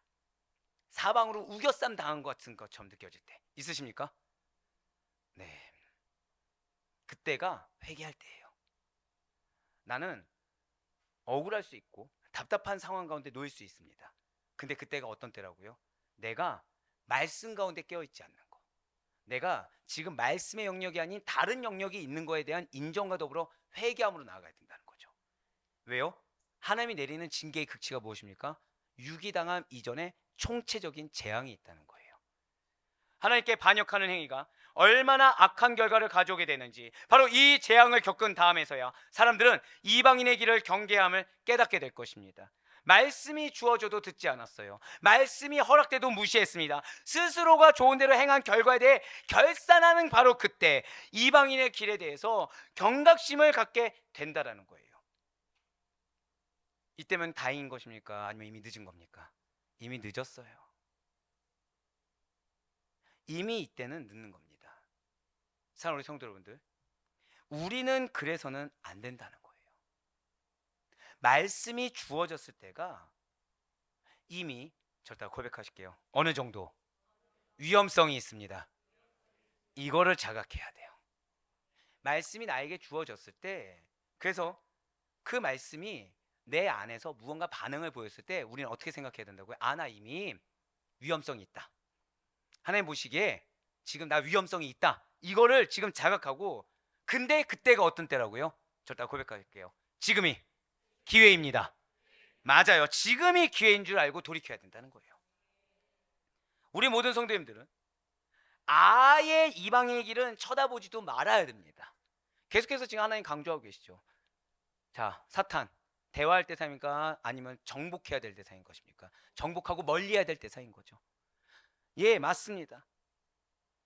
아예 이방인의 길은 쳐다도 봐서는 안 됩니다. 그 길에 무언가 유익을 취하려고 해서도 안 되는 거예요. 그 길에 대한 경계를 느슨하게 해서도 안 된다는 것이죠. 아까 앞서 자녀들을 위해서 기도할 때 무엇입니까? 바로 이거예요.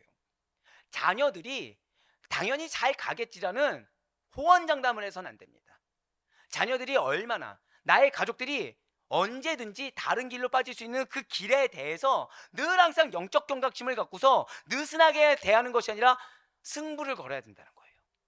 자녀가 또는 가족이 이 이방인의 길에 대해서 분별할 수 있습니까? 없습니까? 죄송하지만 없어요. 그렇기 때문에 영적 대표로 세워진 나라도, 깨어있게 하신 나라도, 기도의 어미이자 아버지로 부른 나라도 깨어 기도해서 다른 이방인의 갈 길로 까지 않을 수 있도록 영적 바리케이트를 쳐줘야 되는 것입니다. 근데 기도만 해서 되는 것이 아니라고 말씀드렸죠. 무엇을 해야 된다고요? 말씀을 적용하라. 말씀을 실천하셔야 된다는 거예요. 그래서 나의 행실 가운데, 나의 삶 가운데 선한 영향력을 끼칠 수 있는 본이 되어야 되는 것입니다.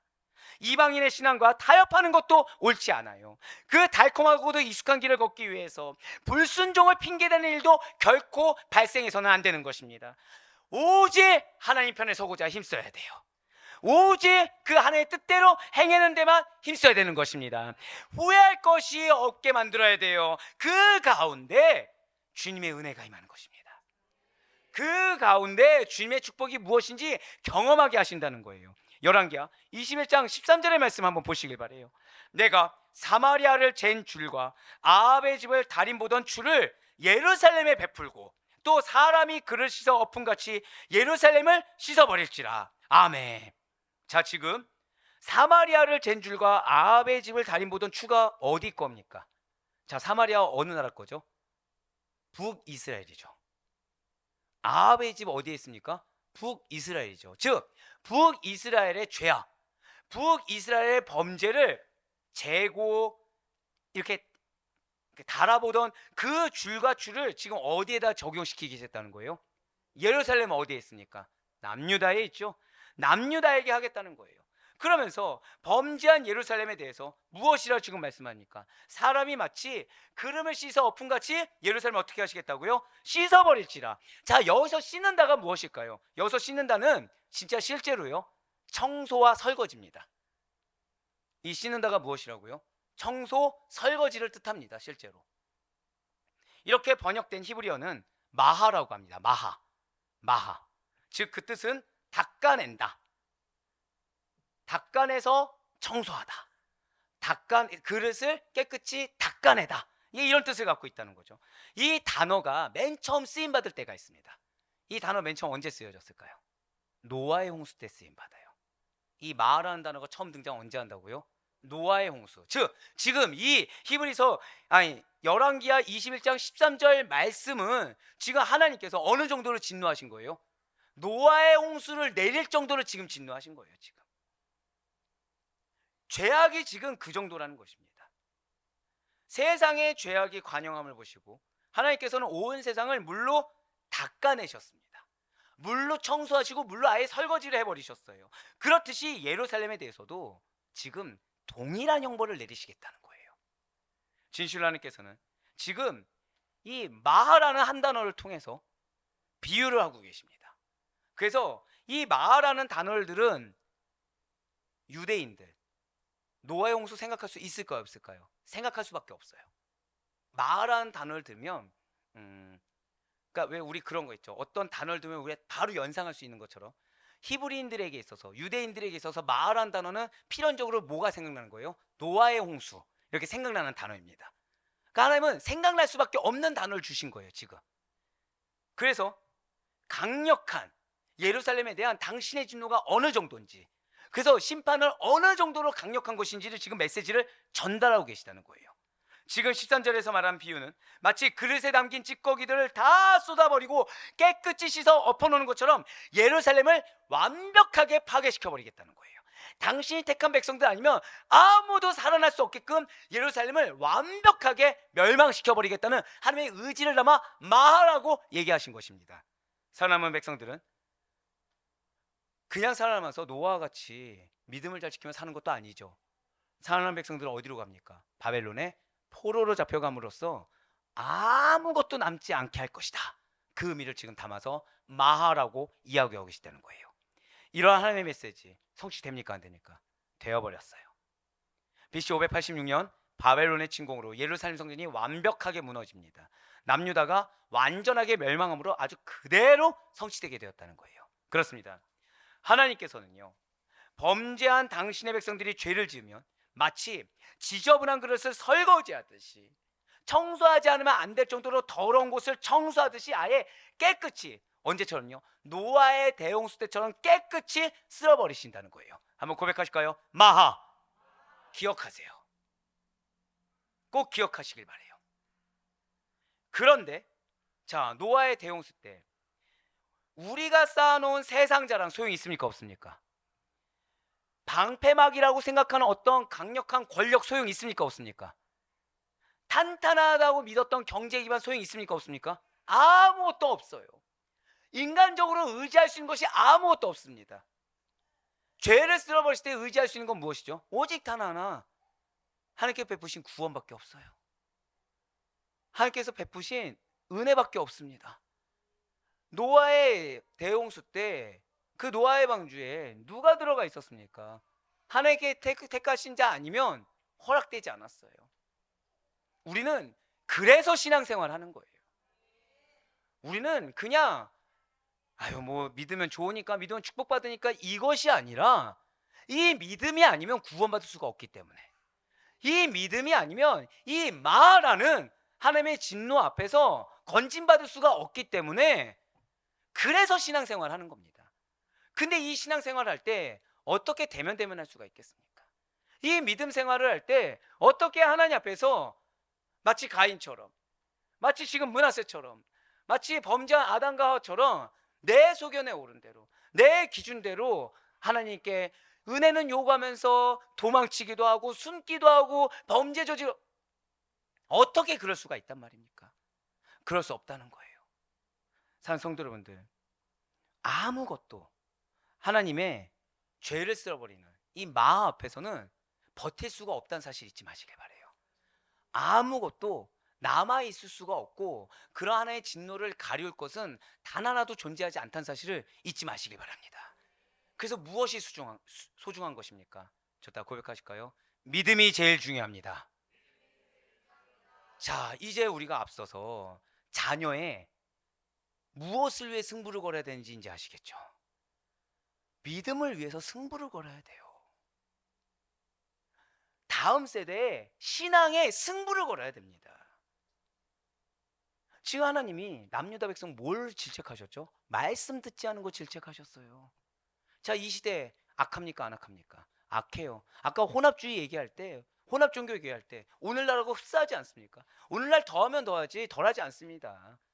사실상 인신공양만 안 했다 뿐이지, 죄송하지만 이미 인간이기를 포기한 뉴스들은 우린 너무 허다하게 많이 접해요. 80년대보다 90년대가 심해졌죠. 90년대보다 2000년대가 심해지고 2010년대보다 20년대가 더 심해졌습니다. 그러면 30년대는 그것이 완화되겠습니까? 심하면 심하지 덜하진 않을 거라는 거예요. 결국 무엇이죠? 우리의 다음 세대들은 더 험악한 세상을 앞두고 있어요. 우리의 자녀들은 더 험난한 세계를 앞두고 있는 것입니다. 저는요, 우리 부교육자들을 위해서 많이 뜨겁게 기도합니다. 이유는 무엇일까요? 지금 우리 부교육자들은 첫 번째는 다음 세대를 양육하고 있어요. 그런데 우리 부교육자들이 저보다 더 굳건한, 저같이 연약한 자가 아니라 더 굳건한 영성으로 무장되지 않고 말씀으로 무장되지 않으면 이 앞으로 남겨진 험난한 세상 가운데 어떻게 승리하며 갈 수가 있겠습니까? 그래서 사랑하는 성도 여러분들, 반드시 기도하시길 바래요. 경각심을 갖고 어떤 단어를 기억하시라고요? 한번 우리 크게 고백합시다. 마하. 예, 믿음 아니면 안 된다는 거. 그것도 하나님이 인정하시는 믿음 아니면 안 된다는 거. 죄가 무엇이라고요? 기준은 하나님입니다. 그거 아니면 죄예요. 결국 그렇기 때문에 믿음 아니면 살아남을 수 없고 믿음 아니면 승리할 수 없다는 사실을 깨닫는 경각심을 가지고 나의 자녀들을 위해서, 다음 세대를 위해서, 그리고 살아가는 부교육자들을 위해서 승부갈만 뜨겁게 기도할 수 있는 우리가 되길 간절히 소망합니다. 예, 그렇습니다. 우리가 무엇을 염두에 두고 살아야 되는 것입니까? 내가 먼저 그래서 주 앞에 정결하게 있어야 돼요.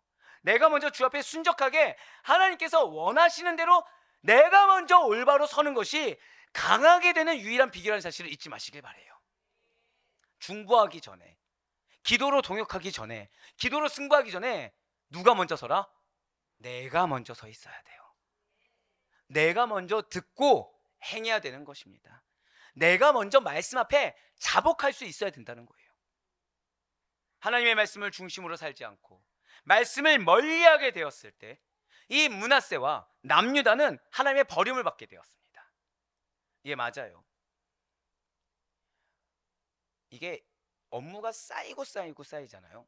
두 가지에서 소홀해지려는 유혹을 받게 됩니다. 한번 말씀드린 적이 있을 거예요. 첫 번째는 무엇에 소홀하고 유혹을 받는다고 말씀드린 거 기억하십니까? 기도. 예. 왜냐? 여러분들의 하루에 몇 번 기도하는지 알고 계시죠? 작정한 기도. 지금 표정들은 뭐 네가 지금 시도 때도 없이 문자 보내고 시도 때도 없이 그러고 있는데 뭘 몇 번을 따지냐라고 그런 표정인데, 그렇게 더 기도하라는 뜻으로 알고요. 그러다 보니까 무슨 생각이 들까요? 다른 어떤 분들하고 이제 비교를 하는 거죠. 그러다 보니까 이만큼 하니까 요만큼만 하고 이 업무를 하는 게 낫지 않을까. 말씀을 준비할 때 제 탈고자고 몇 번 하는지 알고 계시죠? 네, 모르셔도 괜찮아요. 네, 뭐 한두 번은 아니니까. 네, 괜찮아요. 우리 부교육자들이 다 그렇게 하고 있으니까. 네, 그렇게 할 거라 믿고. 네, 최소 7번 이상은 합니다. 네, 7번 이상 검수는 하는 거예요. 네. 그러다 보니까 7번을 6번 줄인다고 해서 문제가 되겠습니까? 자, 7번에서 5번으로 줄이면 문제가 될까요, 안 될까요? 야, 대답들 안 하시는 거 봐. 전 근데 지금 이러시는 게 맞아요. 타협하면 안 되죠. 하나님이 7번 이상 보게 했을 때는 7번 이상 봐야 됩니다. 어떤 말씀 11번 이상 보게 할 때는 11번 이상 봐야 되고 14번 이상 보게 할 때는 14번 이상 봐야 되는 거예요. 근데 무엇을 한다고? 무엇부터 타협하려고 해요? 기도와 말씀부터 타협하려고 합니다. 사랑 여러분들, 사단은요 여러분들에게 동일하게 공격합니다. 기도의 시간을 줄이게 하거나 기도의 집중을 흐트러 놓으려고 할 것입니다. 말씀의 시간을 줄이든가 말씀의 집중도를 흐트러 놓으려고 할 거예요. 하지만 우리 인생에 다른 게 중요하지 않습니다. 우리 인생에 가장 중요한 건요 말씀과 기도, 그거 외에 없다는 사실을 잊지 마시길 바래요. 기도로 승부 걸 수 있어야 되고요, 말씀을 얼마나 많이 여러분들 삶에 적용해서 한 번 더 우리 선포하시겠습니다. 나의 삶이 말씀입니다. 그렇게 나아가시는 것이 우리를 보호할 수 있고 우리를 보증할 수 있는 유일한 길이라는 사실을 잊지 마시길 바래요. 예, 맞습니다. 모든 대적들에게 노략과 겁탈의 대상이 된 므낫세와 남유다는 다른 것 때문이 아니었어요. 말씀을 듣지 않고 꾀임을 받았을 때, 말씀을 적용하지 않고 이방 사람들과 우상을 바라보고 따라갔을 때 그들은 오히려 지키려고 했던 것을 빼앗기게 되었습니다. 하나님의 격렬한 분노를 일으키게 만들어버렸다는 거죠. 열왕기하 21장 14절과 15절 말씀 보시길 바래요. 내가 나의 기업에서 남은 자들을 버려 그들의 원수의 손에 넘긴즉 그들이 모든 원수에게 노략거리와 겁탈거리가 되리니 이는 애굽에서 나온 그의 조상 때부터 오늘까지 내가 보기에 악을 행하여 나의 진노를 일으켰음이라 하셨더라. 아멘. 자, 지금 내가, 그 다음 말씀이 무엇인가요? 14절 말씀이요. 내가 나의 기업이에요. 기업. 여러분들, 약속의 말씀을 주신 것이 이미 기업에 대한 약속이라는 사실을 반드시 잊지 마시기 바랍니다. 예, 지금 근데 나의 기업이 있어요. 하나님은 남유다에게 이미 하나님은 기업의 약속을 주셨습니다. 그런데 그 기업의 약속에서 남은 자들까지도 버려서 무엇이라고 하십니까? 원수의 손에게 넘기겠다는 거예요. 이렇게 여호와 하나님의 진노를 크게 발하도록 한 것은 갑작스러운 하나님의 변덕이 아닙니다. 지금 억울하게 심판받는 것도 아니에요. 애굽에서 나올 때부터 오늘날까지 이른 결산문이라는 거죠. 자, 제가 지금 어디서부터라고 말씀드렸나요? 출애굽부터 바로 지금까지 이르는 결산문이라는 거예요. 제가 이 말씀에서 얼마나 감사했는지 모릅니다. 제가 아까 앞서 말씀드렸죠. 지난주란다. 5월, 6월이 유난히 영적으로 많이 힘들었다 말씀을 드렸어요. 그 가운데 여러분들 역시도 힘든 것을 제가 알고 있습니다. 뭐 힘들지 않은 분들은 은혜입니다. 자, 근데 하나님이 왜 그런 걸 겪게 하시는 거죠? 바로 이거예요. 이전하기 이전에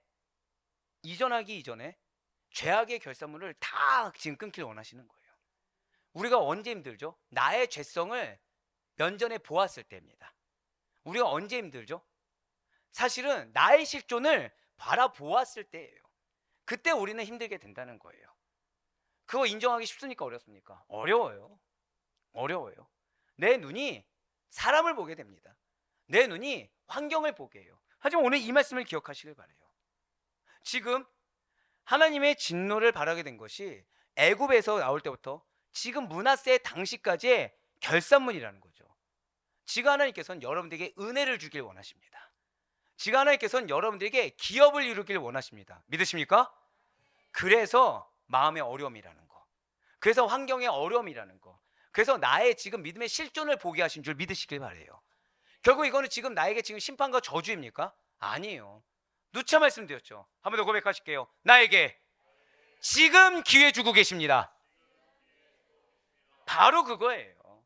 지금 나에게 지금 기회를 주고 계시다는 거예요. 예, 맞습니다.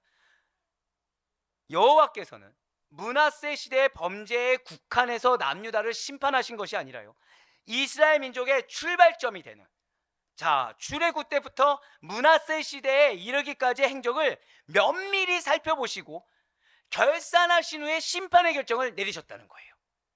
물론 므낫세가 그 모든 것을 도화선이 된 건 맞아요. 근데 하나님 지금 뭐 하고 계셨다고요? 계속 쌓아오고 계시다는 거예요. 자, 여기에 우리의 지금 사명이 있습니다. 여러분들은 하나님께서 영적 리더로 부르셨습니다. 믿으십니까? 한 번 더 우리 선포하실까요? 내가 영적 대표입니다. 왜 여러분들의 영적 리더로 부르셨는지 바로 여기에 답이 있어요. 자, 므낫세가 정신 못 차리면 누구라도 정신 차려야 된다고요? 신하라도. 므낫세와 신하가 정신 못 차리면 누구라도 정신 차려야 돼요? 백성이라도. 그럼 누가 정신 차려야 됩니까? 저 딱 고백하실게요. 나라도 깨어 있어야 합니다. 맞아요. 바로 그거예요.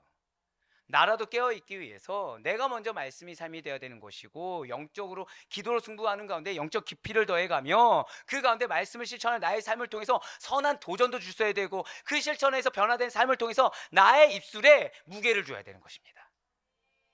그래서 하나님께서 결산하셨을 때 우리로 말미암아 죄의 결산은 끊고, 절대 한번 더 오늘 새벽에 여러분들에게 주길 원하는 걸 말씀해 주셨죠. 여러분들 무엇을 삼길 원하신다고요? 저도 한번 고백하실까요? 내가 축복의 통로입니다. 할렐루야. 그래서 감사했던 거예요. 어떠한 회개의 메시지에서도, 여러분들이 듣기 어려운 거북한 메시지에도 지금 하나님 뭐 담으신 거예요? 사랑을 담고 계세요.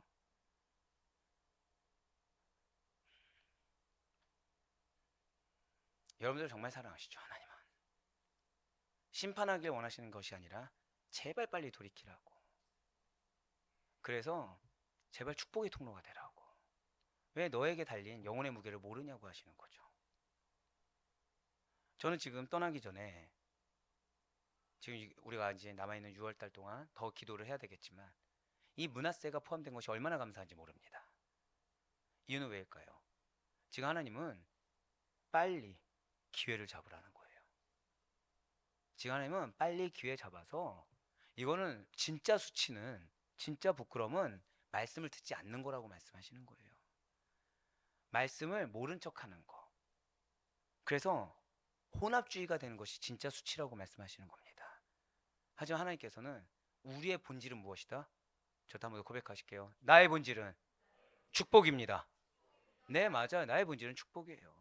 그 본질에 합당하게 살아가라는 거예요. 그러기 위해서 무엇으로 승부하라? 기도로 승부하라. 그것을 위해서 무엇을 중심으로 삼아라? 말씀을 중심으로 삼아서 말씀을 적용하라는 것입니다. 네, 그렇습니다. 오래 참으시는 하나님의 자비가 있었어요. 하지만 유다 백성들은 계속해서 죄를 범했습니다.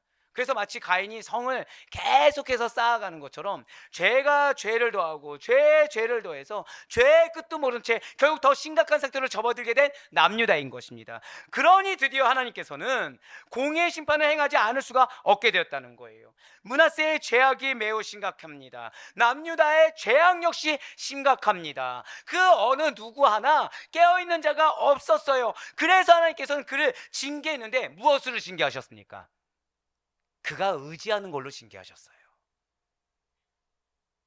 지금 므낫세가 누구를 의지했습니까? 네, 맞아요. 아수르를 의지했죠. 그렇게 의지하던 아수르 군대가 남유다로 쳐들어왔어요. 그리하여 므낫세를 사로잡아서 쇠사슬로 결박해 끌고 나갔습니다. 지금 므낫세는 자기가 의지하던 걸로 인해 자기가 수치를 당했습니다. 그렇습니다.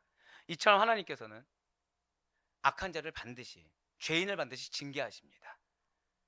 저는 여러분들이 하나님을 얼마나 사랑하시는지 항상 놀라는 게 말씀이 이어지고 있어요. 계속. 여러분들 아시겠지만 지금 악한 자, 죄인은 누구였죠? 하나님의 기준에, 죄가 무엇이었죠? 하나님의 목표에 다다르지 못하는 그 모든 행위들. 그러니까 지금 므낫세가 그 죄의 무게가 얼마나 대단하겠습니까? 그리고 지금 죄의 결과는 무엇이죠? 유리방황하는 자. 뭐만 나오게 해요? 탄식, 슬픔. 예, 맞습니다. 지금 므낫세는 결국 탄식을 내뱉을 수밖에 없게 되었어요. 슬픔을 내뱉을 수밖에 없게 되었습니다. 바보가 아닌 이상 내가 의지하는 걸로 하나님이 나를 치셨다라는 것을 알 수밖에 없다는 거예요. 예, 맞습니다. 그가 평소에 의지하던 것으로, 그가 지지하던 것으로서, 그가 애정하던 것으로서 지금 징계하셨어요. 결국 므낫세의 다스림을 말미암아 남유다의 왕국의 붕괴가 초래되었습니다. 사랑하는 우리 성도 여러분들, 오늘 하나님께서 우리에게 므낫세로부터 무엇을 교훈을 얻길 지금 바라고 계신 것입니까? 첫 번째로 그는 이스라엘 종교의 순수성을 잃어버리게 하고요, 여러 이방 종교와 혼합시켜서 타락하게 만들었습니다. 므낫세는 그가 할 수 있는 모든 우상 숭배 행위를요, 아무렇지도 않게 하나님의 말씀이 아니라 내가 원하는 대로 할 수 있는 한 전부 다 적극적으로 행했어요. 이러한 자는 하나님의 진노로 인해서 망할 수밖에 없었다는 것이죠. 저 따라 고백하실까요? 혼합주의를 타파하라. 네, 그렇습니다. 우리의 삶 가운데 혼합주의를 없애길 바라시는 거예요. 우리의 삶 가운데 말씀이 전부가 되지 않고 그 말씀을 지금 오염시키고 있는 혼합주의를 버리기를 원하시고 계시다는 거죠. 어느 순간 이 므낫세의 55년 통치로 말미암아 백성들이 뭐가 문제인지 모르는 그런 상황에 있지 말고, 혹시 나는 문제가 아니라고 생각한 영역까지도 말씀과 비추어서 아니라고 생각한다고 한다면 혼합주의로 알고 빨리 근절해 버려야 된다는 거예요. 두 번째로, 므낫세의 죄는 이스라엘을 멸망하는 주요 원인이 되었습니다. 지도자의 범죄는요, 리더의 범죄는 국가와 교회를, 그 속한 공동체를 망하게 할 수 있다는 것을 깨달아야 된다는 것이죠. 그래서 하나님 앞에서의 경외함으로 인해서 영적 자각이 있어야 된다는 것입니다. 자, 저를 따라 고백하실까요? 영적 자각, 영적 책임, 그것을 지금 가져야 된다는 거예요. 나에게 매여 있는 것이 아닙니다. 지금 나 하나 건사하기도 힘들다? 그 순간이 사실은 영혼을 변화시킬 수 있는 절호의 찬스인 것입니다. 제가 언제 좋은 말씀 나오는지 아십니까? 와, 이러다 죽겠는데? 이런 마음 들 때예요. 자, 어떤 마음이요? 이러다 죽겠는데? 예, 너무 힘든 거죠. 육체적으로도 힘들고 영적으로도 힘들고, 그러다 보니까 뭐 하고 싶은 거예요? 타협하고 싶은 그때 타협 안 하면 뭐가 임한다고요? 최고의 은혜가 임해요. 최고의 좋은 말씀이 주시는 겁니다. 그러니까 그 순간이 지금 무르익은 상태예요. 그 순간이 제일 지금 여러분들이 은혜 받는 무르익은 상태입니다. 그렇기 때문에 우리가 무엇을 깨달아야 된다고요? 나한테 포커스를 두는 것이 아니라, 한 번 더 고백하실게요. 영적 자각. 네, 영적 자각이 실제가 되기 위해서는 반드시 무엇을 가져야 됩니까? 영적 책임을 가져야 돼요. 자, 그 순간에 이러면 안 되지라고 했을 때 제가 누가 생각나요? 제가 누가 생각날까요? 죄송하지만 제일 먼저 생각나는 건 교육자들입니다. 왜요? 책임져야 되거든요. 담임 목사가 깨어있지 않잖아요? 교육자들은 받을 선한 것이 아무것도 없어요. 영적 흐름이 그대로 가거든요. 자, 생각해보세요. 교육자들이 저와 같은 동역자들이에요. 제가 썩은 물을 준다고 생각해보세요. 그럼 교육자가 받을 수 있는 건 뭐죠? 썩은 물밖에 안 돼요. 그러니까 제일 먼저 지금 저는 무슨 책임이 있는 거예요? 다음 세대를 책임질 부교육자들의 책무. 두 번째가 무엇이죠? 우리 성도님들, 그 가운데서 중직자들에 대한 책무. 이거 느낄 때 좋은 말씀이 주어지는 거예요. 이거 체감해서 이러면 안 되지 라고 했을 때 그때 은혜 임하는 것입니다. 나한테 집중하잖아요. 우리가 가질 거는 슬픔과 탄식밖에 없습니다. 나한테 집중하면 결국 내가 뭐 하고 있는 거예요? 말씀이 있음에도 유리하는 자, 은혜가 있음에도 방황하는 자가 돼버린다는 거예요. 세 번째로, 므낫세는 말년에 자신의 죄악을 깨닫고 하나님께 회개하였습니다. 그래야 이전에 행하던 모든 우상 숭배 행위를 근절하고 그 백성들에게 오직 하나님만을 섬기라고 명했다라는 거예요. 저따 고백하실게요. 기회를 포착하라. 이 기회는 어떤 거예요? 회개의 기회를 반드시 놓치지 말아야 된다는 것입니다. 역대하 33장 18절의 말씀입니다. 므낫세의 남은 사적과 그가 하나님께 한 기도와 선견자가 이스라엘 하나님 여호와의 이름으로 권한 말씀은 모두 이스라엘 왕들의 행장에 기록되었고. 아멘. 자, 분명 여러분들 이건 아셔야 됩니다. 열왕기와 역대기의 차이가 있어요. 그냥 간단하게 말씀드리면 열왕기는요, 선지자적 관점입니다. 자, 열왕기는 어떤 관점이라고요? 선지자적 관점이에요. 근데 역대기는 제사장적 관점입니다. 자, 그렇기 때문에 역대기에서는 신앙의 회복, 어떤 신앙적인 것이 더 도드라질 수밖에 없고, 좀 역사적인 거, 뭐 어떤 시대적 흐름, 이건 어디에 기록될 수밖에 없어요? 열왕기에 기록될 수밖에 없다는 거죠. 그렇기 때문에 므낫세는 열왕기에서는요, 이러한 선지자적 관점에 의해서 하나님의 진노를 일으켜서 멸망하게 한 악한 왕으로만 기록된 것이 맞습니다. 하지만 역대기에서는 제사장적인 관점에 의해서 그런 큰 잘못도 있지만 말년에 회개하고 좀 완벽하지는 않아도 종교개혁을 좀 시도라도 한 것을 언급하며, 이를 통해 하나님께서는 비록 악한 자라고 하더라도 회개하는 자는 용서하시고 은혜를 베푸심을 알게 해주신다는 거예요. 여기에 여러분들이 믿음으로 살아야 되는 거, 여기에 여러분들이 믿음의 눈으로만 바라봐야 되는 이유가 있다는 거예요. 자, 사랑하는 여러분들, 여러분들의 현실의 삶에서 여러분들의 모습 가운데 선한 거 있습니까? 없습니까? 없죠. 그런데 만약에 여러분들이 그 현실 삶의 관점을 살아가게 된다고 한다면 우리는 어떤 관점에서 살고 있는 거예요? 선지자적 관점. 결국 내 삶 가운데 은혜를 덧입을 수 있는 겁니까? 없는 겁니까? 계속해서 내 삶 가운데는 내가 행한 거, 내가 잘못한 거, 그래서 하나님의 일을 방해한 거, 요거밖에 남는 것이 없어요. 하지만 오직 예수 그리스도 안에서, 우리의 대제사장 되시는 예수 그리스도 안에서 그분을 믿는 믿음 가운데 살아갔을 때는 우리를 바라보는 관점은 어떤 관점인 거예요? 제사장적인 관점. 그래서 그럼에도 불구하고 회개한 거, 그럼에도 불구하고 결단하고 무엇이라도 해보려고 한 시도, 이런 거 하나하나가 다 인정이 되는 거예요. 그래서 믿음으로 살아야 된다는 겁니다. 그래서 예수 그리스도만을 붙잡아야 되고, 그래서 말씀 가운데 거해야 된다는 거예요. 그래서 예수 그리스도의 십자가 안에 거해야 된다는 것이, 우리는 나도 모르는 사이에 사단은 결국 우리를 어떤 걸로 이끌고 있는 거예요? 시대적 흐름에 따라, 세상적인 흐름에 따라 결국 우리를 선지자적인 관점에 따라서 그냥 징계만 받게끔 사단은 우리를 계속해서 미혹하고 있는 거죠. 하지만 그것이 아니에요. 우리 은혜 아니면 살 수가 없습니다. 결국 은혜는 누구에게 주시죠? 믿음 있는 자에게 주시는 거예요.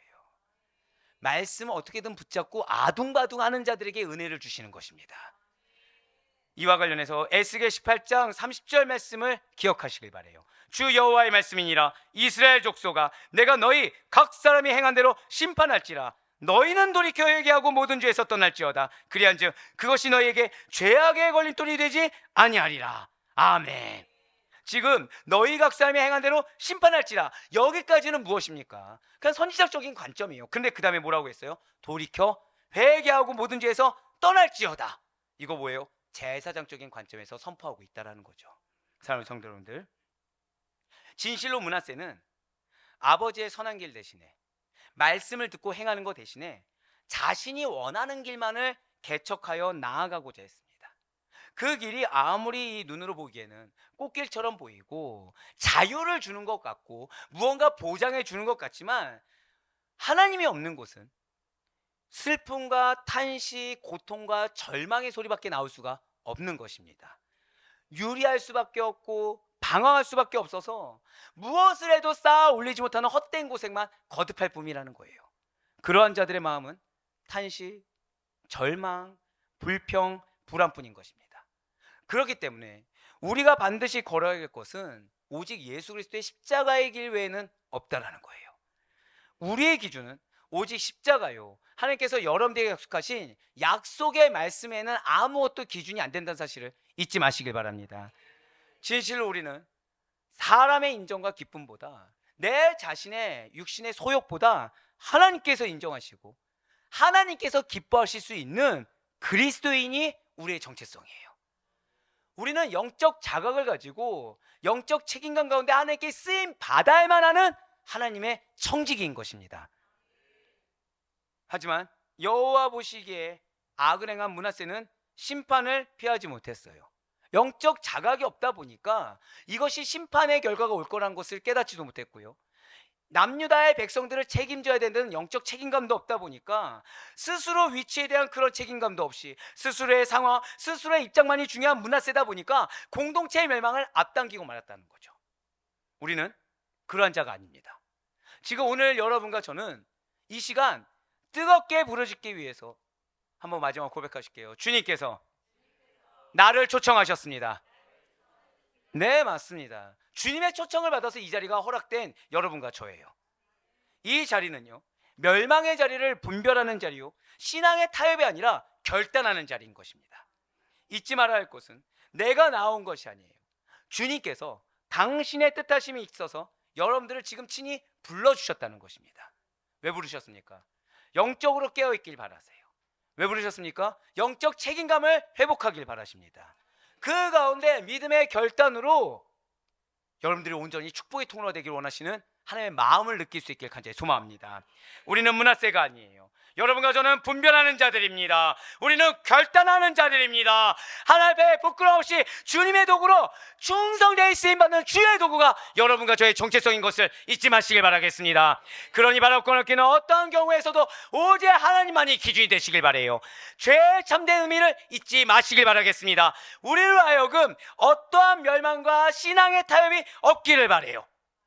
주 앞에 바로 서서 올바른 신앙을 갖는 것을 목표로 하시는 가운데 하나님께 모든 것이, 그러니까 여러분들의 인생과 생활과 삶 모든 것이 인정이 되시고 하나님의 여러분들의 그 모든 행실이 기쁨이 되시는, 그래요, 너가 정말 착하고 선한 종이다.